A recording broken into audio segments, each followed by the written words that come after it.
और शुभकामनाएं। यहाँ उपस्थित हमारे रोहतक के विधायक भारत भूषण बत्रा जी, कलानौर से विधायक बहन शकुंतला जी और महम से विधायक बलराम दांगी जी और रोहतक के पूर्व विधायक व मंत्री रहे सुभाष बत्रा जी और हमारे साथी पूर्व मंत्री श्री आनंद सिंह दांगी जी, पूर्व विधायक संत कुमार जी, प्रोफेसर वीरेंद्र जी, चक्रवर्ती शर्मा जी और अपना केडी जो हमारे अध्यक्ष हैं जिला के, बलवान सिंह अध्यक्ष हैं हमारे जिला के ग्रामीण के, राजबाला जी अध्यक्ष महिला कांग्रेस, निर्मला लाला जी अध्यक्ष महिला कांग्रेस, संचालन कर रहे देवेंद्र जी भारती जी व उपस्थित सभी देवी व सज्जनों, मेरे बुजुर्गों और नौजवान साथी। देखिए, आज पूरा देश गणतंत्र दिवस मना रहा है। देश आजाद तो 15 अगस्त 1947 को हो गया था और उस आजादी लाने में बहुत कुर्बानियां हुई, बहुतों ने कुर्बानियां दी, शहीदी दी। शहीद भगत सिंह जैसे आदमियों ने इतने शहीद गिनती नहीं है और बहुतों का नाम पता है, जैसे अभी चर्चा किया सभी ने साथियों ने, यहाँ से भी बहुत सारे स्वतंत्र सेनानियों का नाम और उनका जो कुर्बानी थी उसका नाम पता है। लेकिन ऐसे भी हैं लोग जिनका गांव और नाम नहीं पता, वो उन्होंने कुर्बान कर दिया अपने देश के लिए। बहुत लाखों ऐसे आदमी भी हैं। जब कहीं देश आजाद हुआ 15 अगस्त को हुआ और 15 अगस्त से लेकर 26 जनवरी तक, 26 नवंबर तक ये समय लगा संविधान बनाने के लिए। संविधान सभा बनी, उसमें जैसा चर्चा किया पंडित जी, डॉक्टर राजेंद्र प्रसाद, डॉक्टर अंबेडकर, सरदार पटेल, मौलाना आजाद, ऐसे व्यक्ति रहे जो स्वतंत्रता संग्राम से निकले थे। तो 26 नवंबर को संविधान का कार्य पूरा हो गया था। लेकिन 26 जनवरी को पूरे देश में गणतंत्र डिक्लेयर किया गया। गणतंत्र का मतलब कि संविधान में ये फैसला देखना था, चर्चा हुई कि भाई हम कौन सा तंत्र अपनाए। राष्ट्रपति का भी तंत्र है और ये प्रजातंत्र जो हमने अपनाया, तो यही फैसला हुआ कि प्रजातंत्र और गणतंत्र हम अपनाएंगे। गणतंत्र का मतलब रिपब्लिक डे, ये जो है लोगों का राज होगा इस देश पर। और 26 को दस्तखत हुए नवंबर में और 26 जनवरी को पूरे देश में ये लागू किया गया।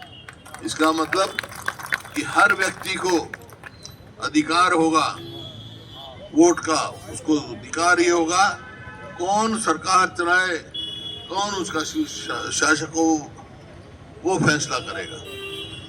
और 26 जनवरी के बाद, उसे लागू करने के बाद ये जो फैसला हुआ, हर व्यक्ति की वोट होगी, चाहे वो अरबपति हो, करोड़पति, उसकी भी एक वोट, गरीब से गरीब आदमी की भी एक वोट। और 26 जनवरी को ये लागू हुआ और उसके बाद 1952 में पहला चुनाव हुआ जो पूरे देश में सबको मौका मिला वोट डालने का, 26 रिपब्लिक के बाद। तो आज ऐसा शुभ दिवस है, इतनी कुर्बानियों के बाद हमने ये दिन देखा है। तो इस बात की आप सबको बहुत बहुत बधाई। और साथ ये भी देखना है ये कुर्बानियों के बाद क्या किया हमारे बुजुर्गों ने, संविधान दिया इस देश को। इस संविधान में सबका अधिकार है, हर किस्म का। तो इस संविधान से कोई छेड़छाड़ ना कर पाए। ये संविधान नहीं रहा तो भाई प्रजातंत्र भी नहीं रहेगा। कुछ प्रयास हो रहे हैं संविधान से छेड़छाड़ करने की, वो हम किसी भी प्रकार से संविधान में छेड़छाड़ नहीं होने दे। ये संकल्प आप लेके जाओ यहाँ से, ये संकल्प होना चाहिए कि हम ये नहीं करेंगे। संविधान है, प्रजातंत्र है, जिसकी लोग मेजोरिटी हो, बहुमत हो, सरकार बनाए, लोगों की सेवा करे, लेकिन संविधान से छेड़छाड़ ना करे। ये बहुत बड़ी शक्ति है जो हमारे बुजुर्गों ने, संविधान सभा ने जो देश के लोगों को दी है। यही एक शक्ति है ये करें। इस प्रजातंत्र को भाई प्रजातंत्र ही रखना है तो संविधान मजबूत करना है। अब महात्मा गांधी के नेतृत्व में देश आजाद हुआ। महात्मा गांधी ने क्या सपना देखा था? सब हमारे बुजुर्गों का क्या था? यही था, कोई हमारे देश में भूखा ना रहे, कोई हमारे देश में बगैर वस्त्र के ना रहे, कोई हमारे देश में बगैर छाया के ना रहे। वही मुद्दे लेकर जितना भी कांग्रेस का राज रहा, पंडित जी के टाइम से लेकर बाद तक ऐसे ही नीतियां बनी। भाई जैसे अपने हरियाणा में पहले भी हमारे को मौका मिला, सबको 100-100 गज के प्लॉट दिए, मकान बनाने का वो दिया, किसान को जो है MSP का दिया ताकि किसान भी मजबूत हो। तो इस प्रकार से हुई। और जो ग्राम स्वराज, गांधी जी ने ग्राम स्वराज देखा था। ग्राम स्वराज का मतलब राम राज। अब राम राज कैसे आएगा ग्राम स्वराज के बगैर? वो मनरेगा लेके आई चीज।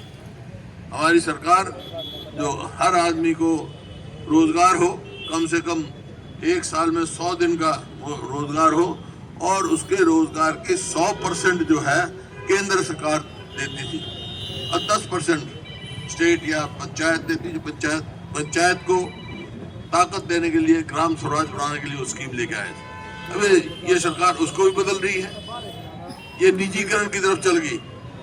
अब ये पहले गांव फैसला करता था कि हमारा क्या काम होना है, हमारी सड़क बननी है, गली बननी है, उसमें मनरेगा इस्तेमाल होती थी।